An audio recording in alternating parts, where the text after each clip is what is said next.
தனது குடும்ப வறுமைகளை காரணமாக கண்ணகி தனது காட்கிழம்பின் ஒன்றை விட்டு வருவதற்கு ஆனால் மதுரை மண்ணை ஆண்ட பாண்டியனின் மனைவி கோப்பெரும் தேவியின் சிலம்பில் ஒன்றை கண்ணகி கணவன் கோவலன் திருடிவிட்டான் என்ற தவறான புரிதல் காரணமாக கோவலனின் தலையை துண்டித்து பாண்டிய மன்னனால் மரண தண்டனை கோவலனுக்கு வழங்கப்பட்டது. அப்பாவியான தனது கணவனை கொன்று விட்டதை அறிந்த கண்ணகி மன்னனை எப்படி நீதி கேட்டாள் என்பதை இனி வருவது. நன்றி.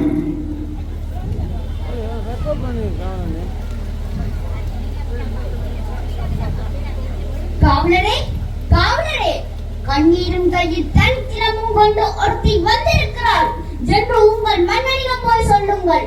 உடனே சொல்லுங்கள். சொல்ல மாட்டீர்களா? விலகுங்கள்.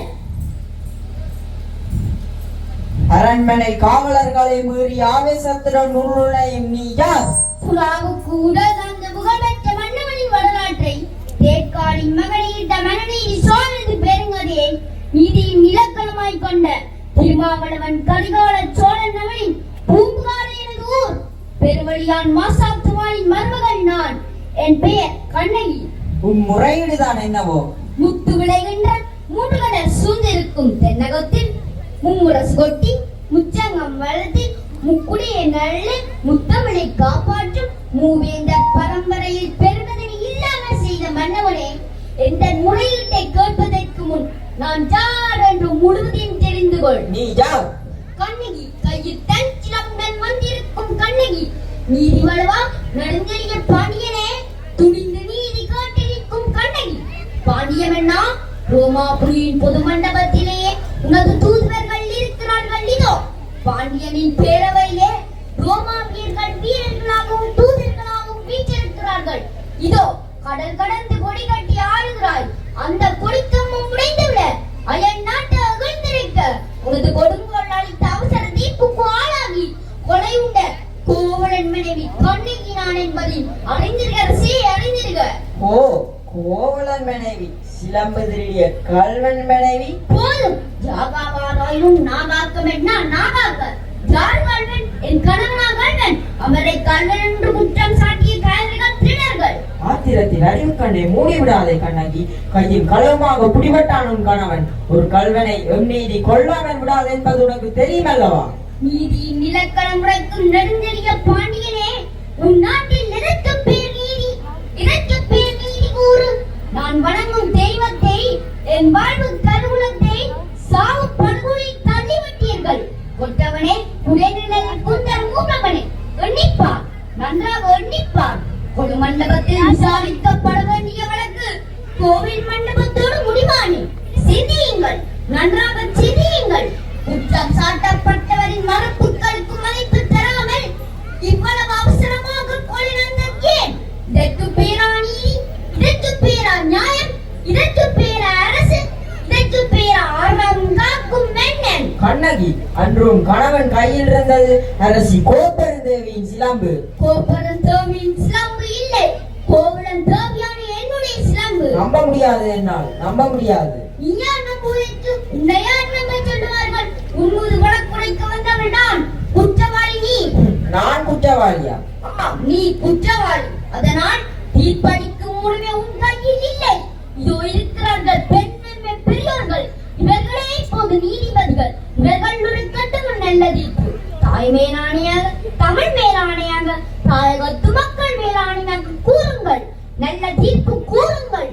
கோப்பெருந்தேவியின் சிலம்பை கோவலன் திருடினான் என்பது குற்றச்சாட்டு. அதற்கான மரண தண்டனை. ஆராயாமல் அளித்த தீர்ப்புக்கு மன்னன் மறுப்பு. இதுவே என் வழக்கு. வழக்கிற்கு என்ன ஆதாரம்? ஆதாரம் இதோ. இந்த சிலம்பு இதற்கு உண்மையான சிலம்பை தான் என் மணவாளன் விற்க வந்தான்.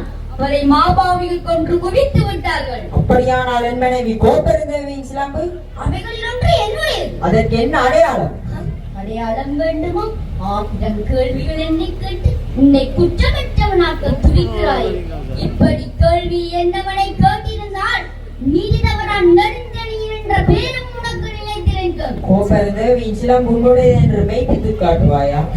மெய்ப்பித்து என்ன பை? இறந்து போனேன் கணவனை எழுப்பித் தருவீர்களா?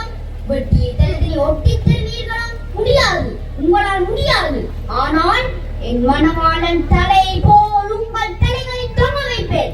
உங்கள் நீதி போனதா? உங்கள் நேர்மை போனதா? உங்கள் மானம் போனதா?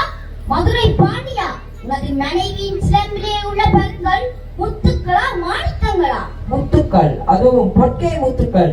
என்னுடைய சிலம்பிலே உள்ளவை மாணிக்க பழங்கள். அப்படியா? பார்க்கலாம். இதோ பார், இதன் மனைவி கோப்பெருந்தேவியின் சிலம்பு. இதன் உண்மைத்தன்மை உனக்கு இப்பொழுதே உணர்த்துகின்றேன். பார்த்தாயா? முத்துக்கள். அடுத்த சிலம்பு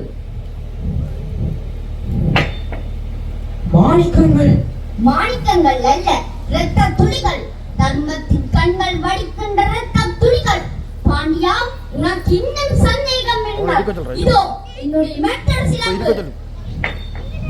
மாணிக்கங்கள். அவையோரே, அறம் காக்கும் சான்றோர்களே, இதற்கு என்ன பதில்? தலை தொங்கி விட்டதா? நீதி கவிழ்ந்து விட்டதா?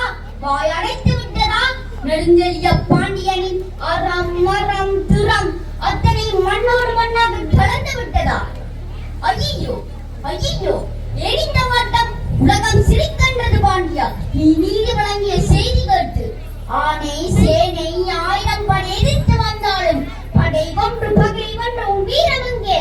கம்பீரம் எங்கே? உன் வெற்றி திருப்பு எங்கே? எங்கே எங்கே? மன்னா, மாநிலம் தரக்கூடிய நீதி வழங்கிய உனக்கு சங்கோடு இதற்காக? தேவையில்லை. மாபாதகம் புரிந்த உனக்கு மணிமுடி இதற்காக? தேவையில்லை. வேந்தர் குலத்திற்கு இழிவு கற்பிக்க வந்த உனக்கு வெண்கற்றுக்குறி இதற்காக?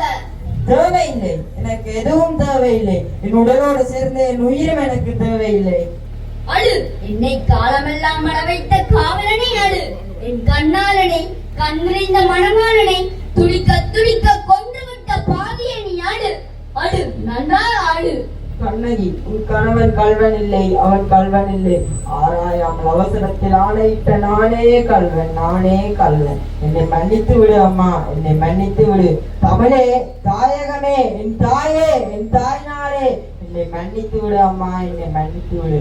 ஆராயாமல் அவசரத்தில் ஒரு அப்பா உயிரை காவு கொண்ட எனக்கு என் உயிரதற்காக, என் உயிரதற்காக. அழியட்டும், ஒளியட்டும், எல்லாம் அழியட்டும், எல்லாம் ஒளியட்டும். என் நெஞ்சிலேயே மூண்ட நெருப்பு நீதி தவறிய இந்த மகனை